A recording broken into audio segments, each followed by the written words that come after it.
Hey, welcome to the Broken for Better podcast. We're a nonprofit organization with the purpose of equipping your marriage and strengthening your family so that your tomorrow can be better than your today.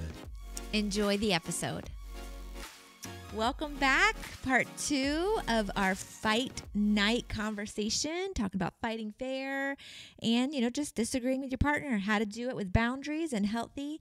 Last week, we talked about not being afraid to show your anger, but doing it in a healthy way, giving you tools to be able to take our complaints to our spouse and receive them well. And today, we're going to carry on the conversation. Let's do it. Do it. I like that little Absolutely. finger point you had. You were like, welcome back. I was like, I don't know like about guns. We're not fighting with guns. This ain't a gunfight. Did you bring guns to a knife fight? Wait, how do you say it? I brought knives to a gunfight. I don't know. You're off the rails right now. I don't know exactly. That's a movie quote. I don't remember what movie it's from. Anyhow, all right.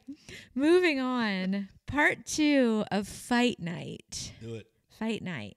So another don't. We're going to be talking about do's and don'ts, right? Of fighting well with our spouse. We're all going to have conflict. So with conflict needs to come healthy conflict resolution, right? So this next week, we want to talk about not sinning or doing something to harm our spouse or ourselves when it comes to disagreements, when it comes to arguing. What do you think are how do you know if you've gone too far with your anger? How do you know if it's gotten to a place where it's not healthy anymore? How do you even know where that boundary is? We get that a lot in the walls of our coaching sessions with couples asking questions like, hey, is this a boundary? Should this be allowed? Should this not be allowed? How do you know when it's gone too far? Yeah, I think the moment you begin to put someone in fear, you have crossed the line. The moment you begin to tear down someone's person, you have crossed the line. So we see this a lot, and I'm so glad you brought this up, actually. It's derogatory language, cursing each other out, putting your hands on each other. Like, these are absolutely non-negotiables when it comes to fighting, because what you're trying to do, remember, in fighting, we're trying to build this environment where we can have healthy disagreement, but two people are both encouraged, they're both empowered, they both know that together we're going the same direction. Like, we may not be eye to eye and we may not be walking the same way right now, but at the end of this thing, there's going to be an outcome where we're in the same place. You physically harm someone, emotionally or verbally abuse them to where they shell up and they don't want to communicate, curse somebody out, tear somebody down. What you're doing is you're putting someone in a place of, hey, at the end of this, I'm going to be less than I was when we went into this. Right. So the outcome is not going to be better than it is right now. It's actually going to be worse, because I don't know how far we're going to go and how hurt I'm going to get, how fearful I'm going to be, or how destroyed as a person I'm going to be. And I think you do this fight over fight over fight over fight, and what you realize is we no longer can have healthy communication, because what disagreement means and what fighting means to me is somebody's going to come out a winner and somebody's going to come out a loser. Yeah. In our fighting, I don't look at our fights and our disagreement as you won or I won, or you lost or I lost. Our fights are, no. We came to an agreement as a couple, so we both won. Sure, maybe I didn't get what I wanted, but if that's not best for our relationship, then I didn't lose. I got what was right for our relationship.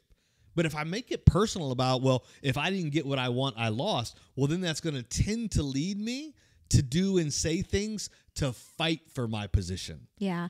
I think one of the things that, we see in the walls of marriage coaching, or that we try to teach when we're marriage coaching couples, is those healthy boundaries, because of the fact that you get more with sugar than you do with vinegar, right? That saying, our grandmas said it, everyone said it, but it's so true. Like, as I don't know of a time ever in my life that someone has belittled me and I changed my perspective or I changed my opinion because I was belittled. With you personally, I know this. I'm going to put it out there. If I come at it like that, we're fighting. Because if I tear down the person, that person is going to rise up to defend themselves. So with you personally, I definitely 100% agree with that. And I don't think there's ever been a scenario that I can think of across the board, even if it wasn't us as a couple, that someone's come at you, vindictively or with harsh words that you were like, oh man, wow, maybe I am really. Well, typically that's how I respond. We flare up. And so, there is the Bible verse that says what? A soft answer turns away wrath. Like there's truth to that. Yeah. And so when we come at someone with our words or physically, God forbid, like there's no victory there. There's no win.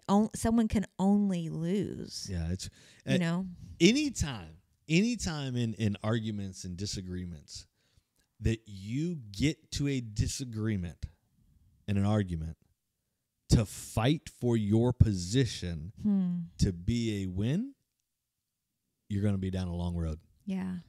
We say this all the time, like marriage is dying to self for the betterment of this relationship. That I would lay down. Now, I get it. There's all the thoughts. Well, what if they're wrong? What if they don't? There's scenarios to all of this. Yeah. All I'm simply saying is in every situation, you come to this thing with the intention of, I'm going to have this, and when we leave this, you're going to see this my way. Mm-hmm. I don't know. It's never worked for us. It doesn't work in our coaching sessions that we have. It has not worked in the materials that we've studied and researched on marriage. Now, I may be, like, there are scenarios that I may be right. It's probably most times. Really? Honestly. So? that I am right. And I know beyond a shadow of a doubt. And we may be disagreeing and like I know you're arguing with me and you're fighting from a stubborn place. Like you're digging in on something that's not right, or I'm digging in on something that that those are the ones that you and I have learned to go, hey, you know what we need to do? We're going to time this thing out here real quick. Yeah. We're not getting anywhere. Let's circle back around on this thing. And it allows us to go reflect 90% of the time. Mm-hmm. When I go reflect, I walk away and I go, yeah, I'm not right. I'm wrong in this situation. And then when we come back, we're able to follow that thing up. Yeah, but I think a good way to know if you are passing that boundary of the anger's gone too far or it's gotten too elevated. There's a couple different emotions. One is definitely wanting your partner to be, if you want your partner to be scared, you've gone too far. Yeah. Way past the boundary. No ands, ifs, or buts. And wait, ands, ifs, or buts? No ands, ifs, or buts. No, it's ifs, ands, or buts. That's wrong. We're going to fight about that right now. That's ands, wrong. Ifs, or buts? Right? It's ifs, ands, or buts. That's what I said. Doesn't matter, because you know what? We can both be So right here wrong. live on camera, see, that's a healthy conflict. Okay. Neither here nor there. Can I say that? That's too far, and you can lie. We say this all the time. You can lie to anyone but yourself. You know that you want your partner to feel something. And so if you feel like, man, I want them to be fearful, you've gone too far in your anger. But also if your heart gets to a place where you're like, I want them to hurt. I want them to understand. And there's a difference in you wanting them to understand what you're feeling than saying, I want you to pay for what you've done. And that's a line that we then are taking the place of justice. We're taking the place of what we think they should be in that moment and how they should feel and what they should do. And so there's a real heart check. It's a very fine line there when we're processing out a frustration with our spouse and saying, hey, I want us to get past this and win together. Or I want you to sit in this and feel something. That's a fine line. When you think about it and you put this in context for a little bit, if if something happens to your spouse, as a partner, you will do anything to fix, remedy, or take that pain away. Right? You'll go to the nth degree to make sure, I mean, I guess if you're in a loving relationship, you'll do anything to take that pain away. Yeah. From the outside. But then all of a sudden when we get in these disagreements and we get in these quarrels here, now we're in a moment that I'm not trying to take your pain away. I'm trying to inflict pain on you. Yeah. And so I would just really encourage you, like, man, find out what's the root of that. There's something inside of you that's causing that to do that to a partner when you would never let somebody do that to your partner. Correct. So, man, just dig within that and go, wow, if I wouldn't let someone else talk to my spouse this way, or I wouldn't let someone else treat or talk to my partner this way, then where do I all of a sudden get this special permission that I get to do that? Yeah. Because I think, ultimately God looks at it and goes, man, this is my daughter. You're talking to my daughter this way, or this is my son. You're talking to my son this way. And we just really we've got to find that thing, that seed that's inside of us that allows us to communicate in a way that will not allow anyone else to communicate. Yeah. Last week we talked about, or a couple weeks ago, we talked about, that complaint department, right? When you take something to the complaint department and one's willing to help you and one's not, that soft answer turns away wrath response when we're bringing something to our spouse kind of reminds me of like the service industry. For a couple years when even actually when I was pregnant with Logan, we were in a season where we needed extra funds and we were waiting tables, both of us were. And I'll never forget Cracker Barrel, dog. Cracker Outback. Barrel. I was a little more elevated as a server. I was you in a were Outback. That was high steakhouse. class. I never even got a star at Cracker Barrel. Like my brown apron was my brown apron. I got pins at Outback, so I'm not saying anything. I'm just hold on. I'm expressing a hurt, and you went up to me, but I got pins. I know, and I'm teaching on conflict resolution. I'm amazing. I'm amazing. Anyways, hey, you brought home mushrooms. Oh my gosh, those mushrooms! Good. But we're getting off. We're getting those off were the good point. Old days. I remember this one encounter. For the most part, I had pretty nice customers, but I remember this one encounter that this man just berated me. I mean, was just every name in the book because what's his name? I'll find him. The cook had messed up his order, right? Just didn't cook the steak correctly or whatever. And obviously, I didn't cut into the guy's steak. I didn't know. I had no idea. And I guess at the same time, like the Coke went flat. I didn't change out the Coke machine, but nonetheless, I was the one serving. And so my response could have been one of two things, right? Because here's this person treating me just horribly, honestly. Yeah. And I remember in that moment feeling honestly like I was about to cry because I'm like, oh my gosh, like I didn't do it. But I just remember looking him in the face and saying, sir, I am so sorry that you're disappointed. I'm doing the very best that I can. And I turned around and walked off. Ooh, I've heard that same line. You may have, I know. But that soft answer, it shattered his heart. Yeah. And he came back, not only that, but his wife shattered his heart and was like, you will apologize to that young girl. And but it was you can't combat a spirit with the same spirit. I can't bring when you bring anger to me or I bring anger to you and it's in an unhealthy way and I respond in the same way, all of a sudden our argument or our disagreement has gone to Mach 10. And it's so difficult to do, but it's so important to learn to do. What I love in that illustration, and just it really makes me go even down that road anymore. If I'm that man and I am not happy and I bring it to a server and the server snaps back at me and now we're in a altercation, right? Like I'm fighting for my position, they're fighting for theirs. You know this about me. I'll no longer go to that restaurant. Like, nope. That was an experience. I'm out. Dude, everyone there is rude. They don't listen. They can't cook. Food's terrible. I'm out. And I'll be done with it. Simply because of the response that I got back from someone who didn't even make it. Yeah. And I wonder how many times in our relationships, right, we went to someone in anger, maybe not in the best way. I was then given anger or hurt back. There was an altercation, and what I learned in that moment was I'll never come and disagree again. There's no way to fight healthy. It's not a safe place. It's not a safe place. Yeah. So I'll just not do it. I'll compartmentalize. I'll eat it. Then all of a sudden your kids start seeing you guys don't know how to communicate. It starts creeping its way into other situations and scenarios. And now all of a sudden you have generational unhealth. Yeah. All because mom and dad didn't know how to disagree together. And I think it's easy for us to say, okay, well, I'm not a servant to you, right? You're not a servant to me. We shouldn't expect that from our spouse, but that's actually not true. Like our description is like Jesus, right? So our description is literally out serving each other. Yeah. And so if we do respond ill to each other, like our response, it shouldn't be tit for tat, which is like hard, but it's like, I want to do my best to outserve you, and you do your best to outserve me.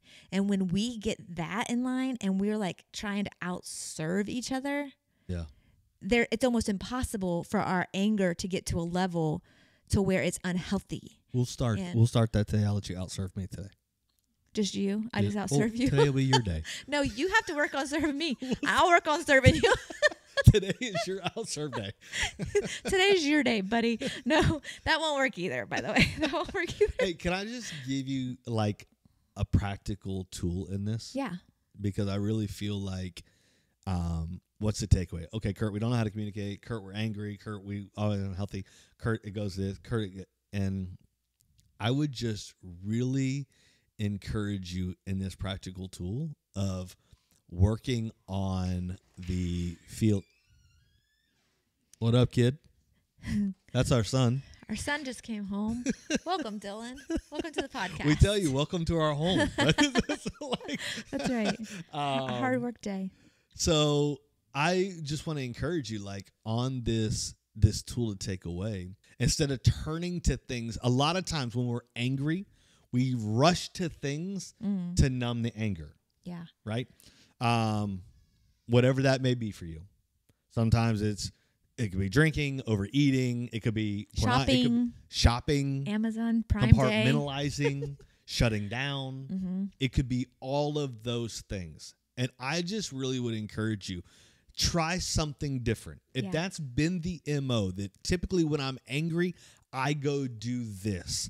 I don't know that you're watering seeds of health in your relationship to the best of your ability. So I just want to encourage you, the next time that anger begins to well, and inside of you, you would say, man, in moments like this, I would normally turn to a bottle a bottle of wine. Dang, you real angry, dog. Like, instead of like turning to a glass of wine or turning to whatever you would turn to. Social media, even. Try social media. Yeah, that's huge. Try not doing it. Like, stop. Collect your thoughts. Realize that there's an emotion in me that may not be healthy, and I'm trying to go numb this pain or numb this hurt.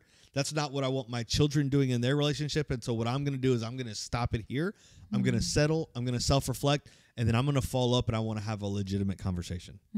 Yeah. Just try it. Before you go, that would never work. They would never understand. He wouldn't get it. I'm telling you, I'm the chief of these.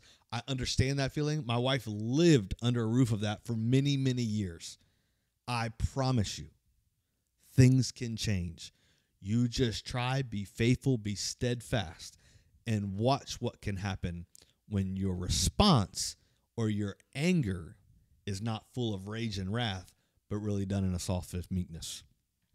That's right. Thank you so much for joining us today, and we're going to follow up next week with part 3. We'll see you there. Once again, we want to say thank you for tuning in to this week's episode. Our true desire is this has brought value to you, your marriage, and or your family. The fact is, we can't do what we do without the support of you. By your liking, subscribing, and sharing this content, it reaches to those that are beyond our reach. Also, we would encourage you, check out our website, brokenforbetter.com. Become a monthly supporter, because by you supporting us, you too are making a difference in marriages. We want to stay connected with you. So follow us on all the different social media platforms at Broken for Better, because on those different platforms, we're going to be giving tools, we're going to have events, all the different ways that we can stay connected, and we want to be connected. One of the terms that we've adopted is, if your marriage will visit a fitness center, you too can avoid a trauma center. We truly believe in marriage coaching. It doesn't matter what season of life you're in, whether your marriage is a 10 or whether your marriage is a 1. We offer marriage coaching to take it to another level. Thank you for joining us.